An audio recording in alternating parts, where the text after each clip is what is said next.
Okay? Ito ay sample naman sa pagre-remit. So, punta tayo sa eCash. Gcash to GPRS.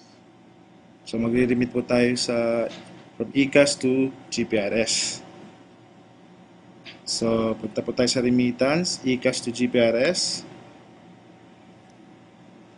And then, ilalagay po natin yung sino nagpadala, sender name,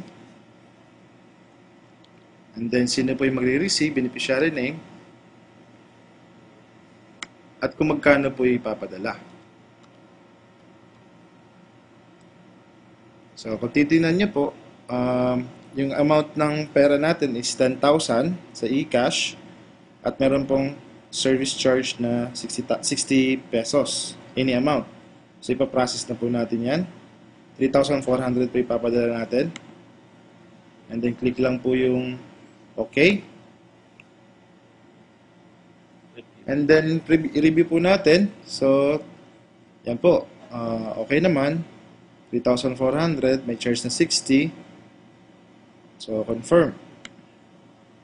Are you sure to process? Okay lang po.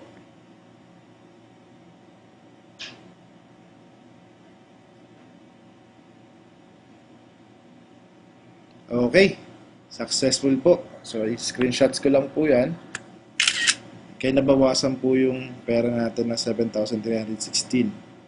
Okay, ganun lang po kasimple. Full po yung natin, transaction. Click mo lang po dito sa click here para makuha po natin yung printable transaction report. Okay, at ganito po itsura niyan. So, i-print na lang po natin yan. Forget po, ito po yung tracking number nyo, GPRS 1111-9097671. So, ito po ipapadala nyo po sa beneficiary nyo, yung magre-receive. So, Punta po sa any outlet. papunta nyo lang po sa any outlet ng GPRS.